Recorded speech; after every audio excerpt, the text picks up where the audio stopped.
46 और 47 पढ़ूंगा, इनके बारे में बात करेंगे।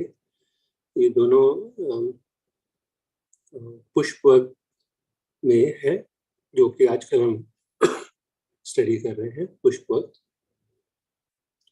तो इस वर्ष का नाम है मरीचि कम्मठानिक भिक्खुवतु। इसका कंटेक्स्ट ये है कि एक भिक्खु थे जो कि अपनी साधना में काफी फ्रस्ट्रेट हो रहे थे, बार बार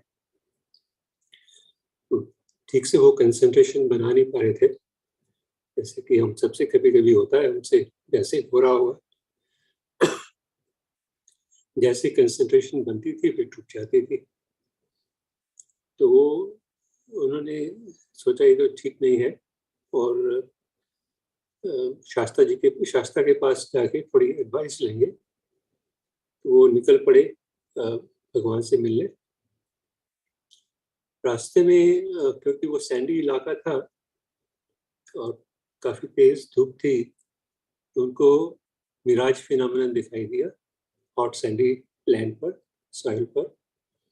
और एकदम उनके मन में एक अंडरस्टैंडिंग डाउन कर गई कि कैसे एक मृग इस मरीचिका को देखकर, इस फेनोमेनन को देख के सोचता है कि पानी है, तो उसकी तरफ भागता है। फिर वहां जाके डिसइल्यूशन हो जाता है कि वहां तो है नहीं पानी। फिर he runs towards the next mirage. In the process, sometimes he loses his life. तो उनको बेसिकली ये दिमाग में आया कि life too is like a mirage, and एक क्रेविंग अभी पूरी होती नहीं है कि दूसरी वन सामने आ जाती है, उठ खड़ी होती है। सो हमारा जीवन इस तरह से एंडलेस चेन बन जाता है, वांटिंग और ग्रास्पिंग का, and before we know it, the life is over. And this is an insight that really helps him in focusing on his sadhana. And when he goes to Bhagavan, he shares this insight with him, and Shastra agrees with him and utters the verse that we are going to read. And for this reason, I think the verse is named Marichi कम्मठानिक भिक्खु। उन्होंने अधिष्ठान लिया basically after looking at the mirage effect. So the verse reads as follows.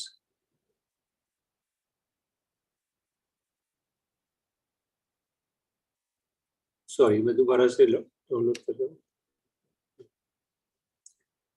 फेणुपमं कायमिमं विदित्वा मरीचिधम्मं अभिसम्बुधानो चेतवान् मारस्य पपुः पकानि तदसन्नं वच्चुराजस् गच्छे।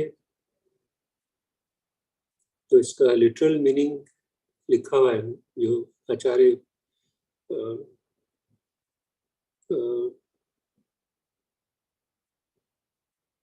कभी कभी मेरे mind plays tricks on me. I'm not able to recollect the translator's name, very famous name, and I've been using it every day, but it's okay. दिमाग नहीं आ रहा, यहाँ से translation ली है. Realizing that this body is like froth. हमें याद है जब एक सूत्र में और बीएल साहब इसके बारे में काफी बात करते हैं कि 5 खंडों में हर एक खंड का कंपैरिजन किया हुआ है, और भगवान ने उसमें बॉडी को फ्रॉथ की तरह, झाग की तरह उपमा दी है उसकी. Realizing that this body is like froth, penetrating its mirage-like nature.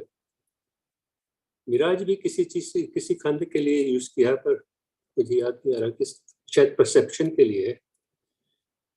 इस penetrating its mirage-like nature and plucking out Mara's flower-tipped arrows of sensuality.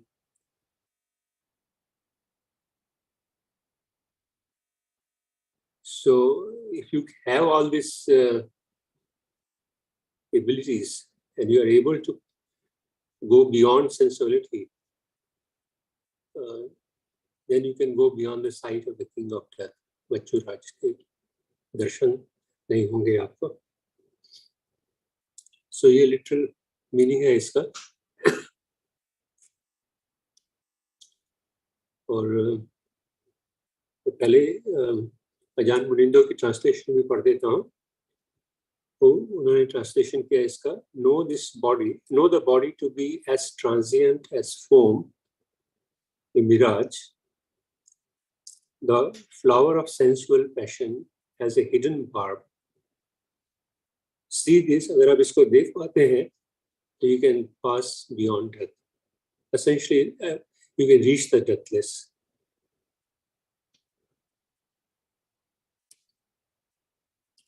तो शायद छोटा प्रिंट है और मैं इसको स्क्रीन को बड़ा नहीं कर पा रहा हूँ for some reason. हाँ, I'm lucky. Sometimes it works, sometimes it doesn't. So I just thought what it means to me. तो मुझे लगा कि ये एक कॉमन मेडिटेटिव एक्सपीरियंस सबका शायद होगा, और स्पेशली जब हम एक ले लाइफ में जी रहे हैं. हम सबको मालूम है जब हमने साधना का रास्ता पकड़ा है कि असली काम क्या है हमारा. We know what is it really matters.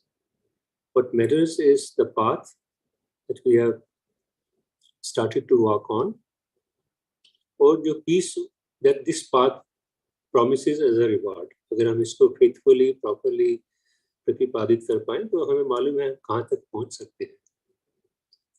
लेकिन हमारी जो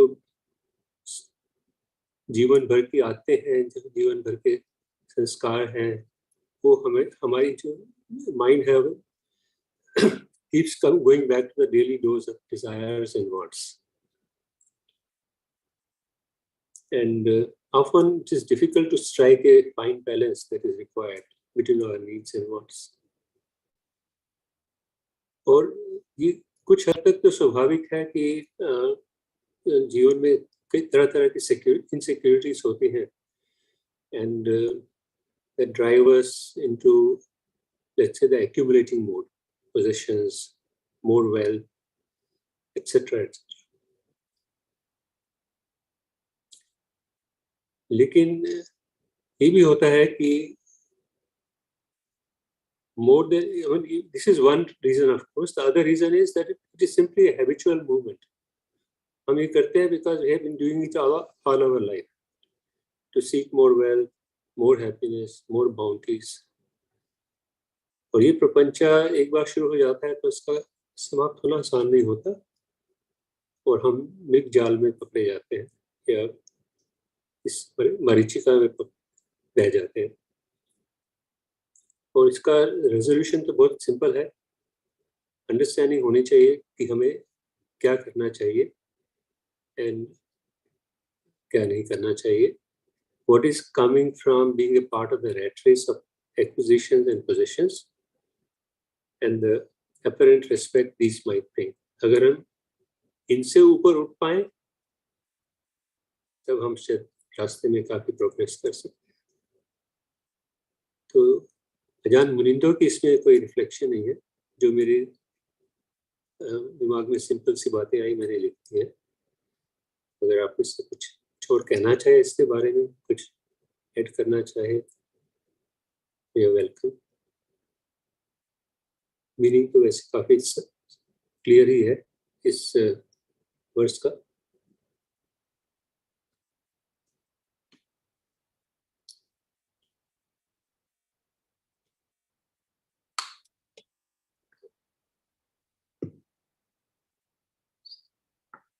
मैंने यहाँ accumulating more वाली एग्जाम्पल लिया है, but it can be any of our defilements. It can be greed, it can be hate or aversion. You get into any of these modes. Yeah, that is what I wanted to add to it. It could be many more things, you know. Right. Even if it is that we are not really into acquiring or right, possessing things, but it could be even sluggishness, the yes, the lack of virya, that also is one बिल्कुल, of the things.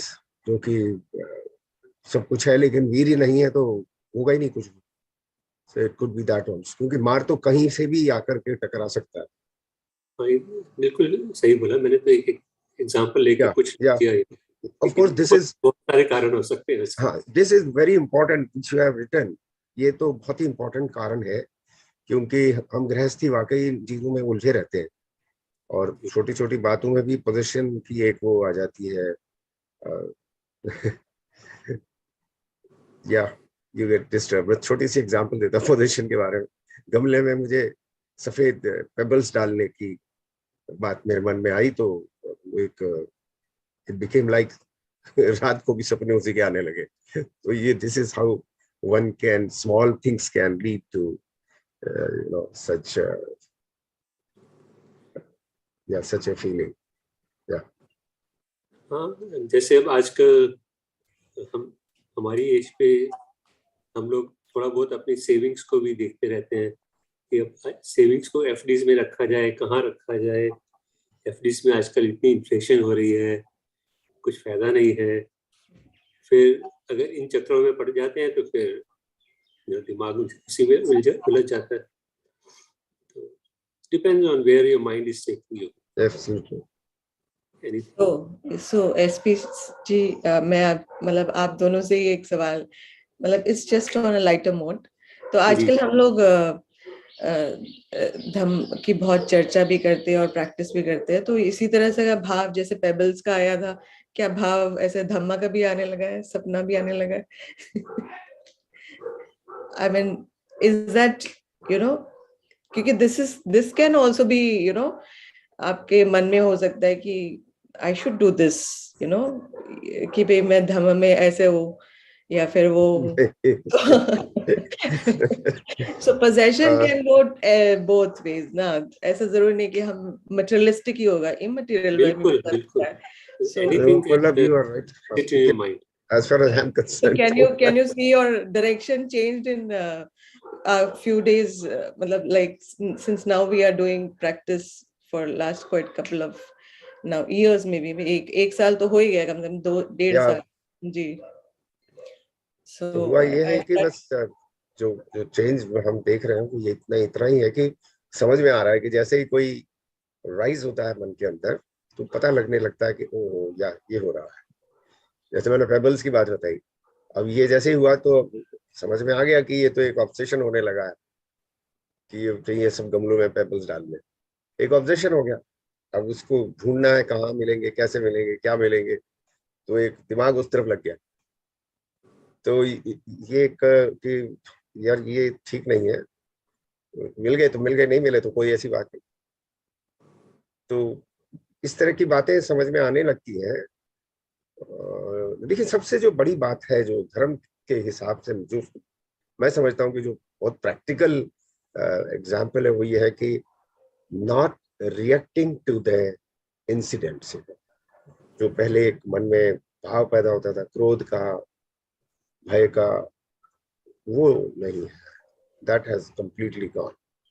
अब क्रोध नहीं आता. घर के अंदर ऐसे ऐसे इंसिडेंट हो जाते हैं कि जिसमें आपको उत्तेजित किया जाता है कि आप क्रोध करें, क्योंकि एक प्रैक्टिस हो गई ना कि ये रिएक्ट करेगा, जरूर करेगा, इसको कुछ बोलेंगे करेगा, रिएक्ट करेगा.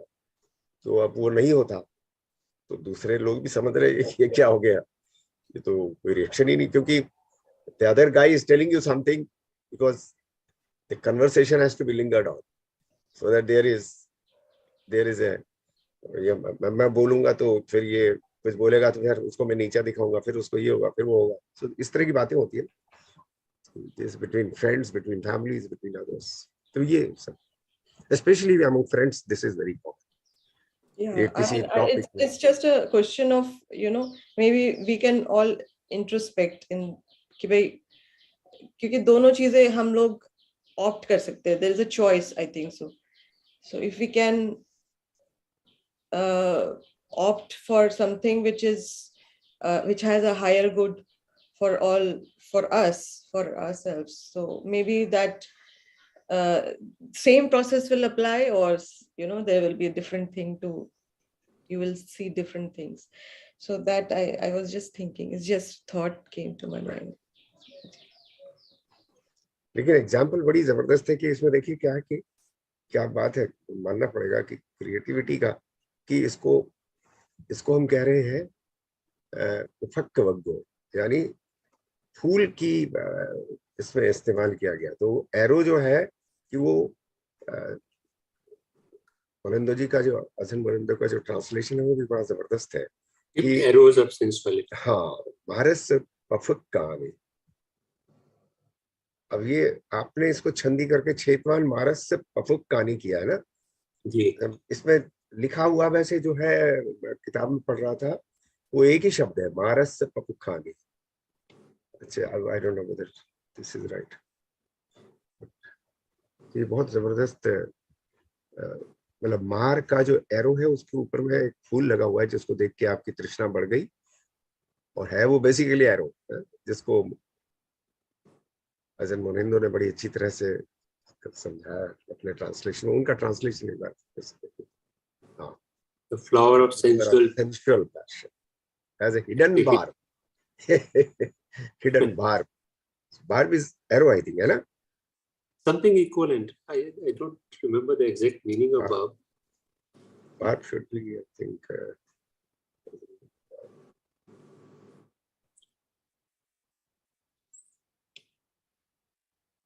चलिए अगले वर्ष पे पढ़े जी। कंटिया, हाँ कंटिया, बार्ब मतलब कंटिया, कांटा। जी, चलिए नेक्स्ट।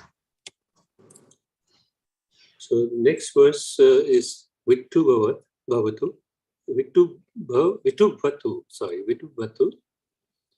तो ये कहानी विठुब की है, कहीं कहीं इनको विदुब भी लिखा हुआ है। और ये कहानी का बैकग्राउंड है कि किंग पसेनदी जो कौशल के राजा थे, एट वन टाइम उनको लगा कि उनको अपनी जो रिलेशंस हैं साक्या फैमिली से और डीपन करने चाहिए, ताकि तथागत से और भी अच्छे रिश्ते हो जाए। तथागत का वो रिस्पेक्ट करते थे बहुत, और he thought one way of doing this would be to marry into the Shakya clan. तो ये प्रपोजल भेजा होगा उन्होंने शाक्या किंग, उस वक्त जो भी शाक्या किंग होंगे, पता नहीं सुशोधन होंगे या कोई और होंगे।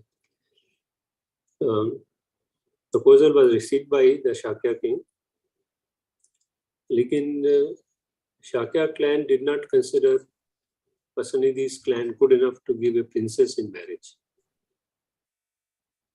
तो लेकिन वो बहुत पावरफुल थे, इसलिए उनको मना भी नहीं कर सकते थे। तो a secret plan was hatched, and they married him to a girl, Vashab, who was a Kshatriya girl but outside the royal family. So since she was beautiful, Pasenadi was quite happy, and they had a son from her, जिसका नाम विदुप था। जब वो करीब 7-8 साल का हुआ तो उसने जिद की कि वो नाना के पास जाएगा अपने, तो गए वहाँ। He was well received and looked after by the royal family. जब वो वापस कौशल आने लगे थे, तो निकलते निकलते एक सोल्जर जो उनके ग्रुप का था, वो शायद अपना कुछ भूल गया था पैलेस में, maybe a sword or something. वो वापस गया उसको लेने, तो उसने देखा कि the place was being cleaned, as if it was corrupted by the staying of a lower caste person. तो क्षत्रिय तो थी वो, लोअर कास्ट कैसे हो गया मुझे पता नहीं, या कुछ और कारण होगा। और investigating he found out the truth कि भाई ये बात है। Recounted the story to Vidu, who was extremely angry, और इस एंगर में उन्होंने प्रतिज्ञा ली कि वो शाक्या क्लैन का शाक्य वंश का नष्ट कर देगा। तो पसनरी साहब को पता लगा तो वो भी बहुत नाराज हुए, बहुत गुस्सा हुए, लेकिन भगवान ने उनको समझा बुझा के पैसिफाई कर दिया। In due course, Vidubha ascended to the throne and he remembered his vow, attacked Shakya kingdom and royal family के सारे members को खत्म कर दिया।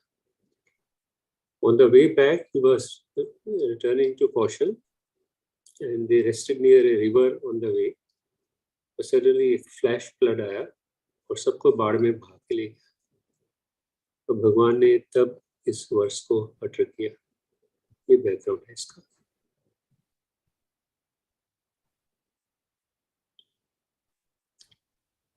वर्ष है उपफानी हेव पचिनंतं व्यासत्मनसं नरं सुतंगामं महोभो मच्चु आदाय गच्छति। As a mighty flood sweeps away the sleeping village, so death carries away the person of distracted mind who only plucks the flowers of pleasure. तो अगर आप बेसिकली काम राग में लगे रहेंगे, फ्लावर्स ऑफ प्लेजर पे पड़े रहेंगे, तो कभी भी एक किसी तरह की बाढ़ आपको मृत्यु की तरफ बहा के ले जाएगी। इसका भाव है। पहले मैं अजान मुनिंदो की ट्रांसलेशन पढ़ देता हूँ। As a flash flood can sweep away a sleeping village, so death can destroy those who only seek the flowers of casual sensual pleasures. तो मैंने इसके बारे में कुछ सोचने की कोशिश की। वैसे तो मीनिंग क्वाइट ऑब्वियस है, तो मुझे लगा कि हम में से हर एक को तरह तरह के एक्सपीरियंसेस मिलते हैं जीवन में। कुछ अच्छे होते हैं, प्लेजरेबल होते हैं, कुछ अनप्लेजेंट होते हैं, and some of them may even be quite traumatic. हमारी प्रैक्टिस का गोल तो यही है कि हम जो भी आए, this is what we are told, सब लोगों के अनभिरत संज्ञा होनी चाहिए और इक्विनेमिटी में रहना चाहिए। लेकिन अगर हम वर्ल्डली प्लेजर्स में लगे रहते हैं तो अनप्लेजेंट घटनाओं की तरफ हमारा अनहोलसम रिएक्शन हो जाता है, and many times we are carried away by the emotional outbreak. So by flood I mean I'm taking that to be an emotional outbreak in this sense, in this context. And हम सबको ये इसका experience शायद होगा जरूरी, इस तरह के इमोशनल आउटब्रेक्स का जो हमारी माइंड को स्वीप कर लेती हैं और हमसे बुरा अनसफलसम काम करवा देती हैं, तो फिर हमें उनका नतीजा भोगना पड़ता है, कम विपाक से हमें मिलता है। लेकिन अगर हम माइंड को रिस्ट्रेन कर सकें, then it is possible for us to see through the fallacy of such experiences and respond more wisely. कोई स्टैंडर्ड जो फॉर्मूला है हमारा, accepting the good with the bad, keeping our equanimity, उपेक्षा का भाव बना कर। अजान मुनिंदो का रिफ्लेक्शन इस प्रकार है। The Buddha enjoyed tranquil bamboo groves and inspiring mountain tops, recommending such places for cultivating meditation. Mahakashyap जो इनके बहुत बड़े डिसाइपल्स में से थे, उन्होंने एक बहुत एलिगेंट वर्स भी लिखा है on the joy of being in nature. So these awakened beings preferred particular conditions. उनको वो कंडीशन मिले तो उनकी साधना अच्छी होती थी, but didn't complain when they found themselves in less agreeable surroundings. उनकी जो इनर जर्नी थी वो उनकी प्रेफरेंसेस मिले या ना मिले उससे उनके ऊपर डिपेंड नहीं करती थी. So the Buddha spoke of a way to what he called that deathless state, a state that could be realized if we see clearly the nature of our senses, seeing, hearing, smelling, tasting, touching, and cogniting. After years of dramatic denial of the sense pleasures, तब उनको समझ में आया कि एक middle path is better, middle way between indulgence and avoidance. So this way of right mindfulness knows fully when sense pleasure arises and learns from sense pain too. They don't have a fixed position and they live in equanimity. तो ये अजान मुनिंदो की reflection है. Any observations or further inputs from anyone are welcome. Otherwise, we can be there.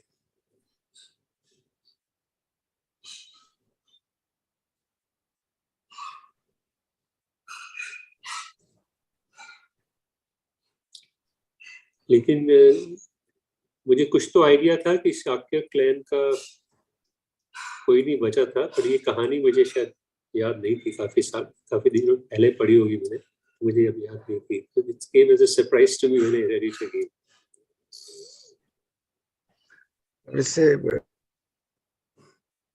इसमें कि देखिए भगवान बुद्ध ने कोशिश भी की उनको समझाने की और वो समझे नहीं. तो अभी इससे एक चीज निकल करके आती है कि in spite of being in the company of learned one and under their blessings, things will happen that they way है. मतलब कोई बस में नहीं है कुछ भी. है कई लोग जाते हैं गुरुओं के पास जाते हैं कि हमारा उद्धार कर दो. उन्होंने किंग को तो समझा दिया था, लेकिन नेक्स्ट जनरेशन थी, probably they didn't go near the path that Bhagwan was trying to tell them. The entire thing is was a great admirer of Bhagwan. In personally was a great admirer.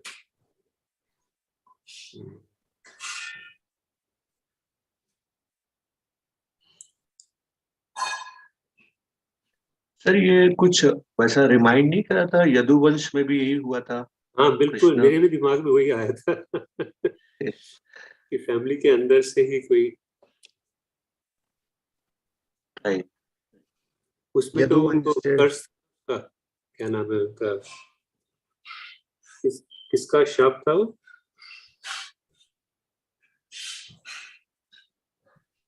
उसके पीछे तो sir कुछ एक कथा है कि कुछ बच्चों ने एक ऋषि को प्रैंक किया था. तो उस प्रैंक में उसने नाराज होकर बोल दिया था कि ये जो तुम उसमें जैसे इसमें है ना, चिंचा ने गर्भ में एक नकली काट लगा ली थी. तो ऐसे ही किसी यदुवंश के बच्चों ने प्रैंक किया एक ऋषि के साथ, उसको पेट में बांध दिए कुछ तो जो समुद्र के किनारे लकड़ियां होती है उसको, और उसको बोल दिया कि ये गर्भ से है. तो ऋषि समझ गया, तो उसने बोला कि तुम मेरे से प्रैंक कर रहे हो, और ये तृण थे वो. तो उस प्लेस का नाम जहां पर यदुवंशी आपस में लड़ गए, उस प्लेस का नाम भी उसी के नाम पर है. और वो जो छोटे छोटे तृण होते हैं वो बड़े बड़े शस्त्रों में बदल गया, और उन्होंने आपस में एक दूसरे को मार दिया, क्योंकि यदुवंश को कोई समाप्त कर नहीं सकता था, वो बहुत शक्तिशाली थे, तो वो आपस में ही लड़ सकते थे. उनका कुछ ऐसा था. तो I heard this story in Bhagwat. तो मेरे को वो नाम याद नहीं आ रहा है, वो शब्द क्या था, लेकिन दिस इज द स्टोरी. अच्छा, नहीं मुझे इसका नहीं मालूम, लेकिन मुझे याद है गांधारी ने भी एक शाप दिया था भगवान कृष्ण को कि जिस तरह से तुमने कौरवों का, हाँ, अब तुम्हारा भी वंश खत्म हो जाएगा, ऐसा भी मैंने सुना. यस यस, ये सुना सर, मैंने ये सुना. प्लस मैंने ये जो दूसरी बात है ये भी मैंने स्पष्ट याद है, भागवत में है इसका उल्लेख. तो हम यही समाप्त करते हैं फिर. पूनम जी अगर आपके आगे आओ तो. जी, thank you SP ji, thank you.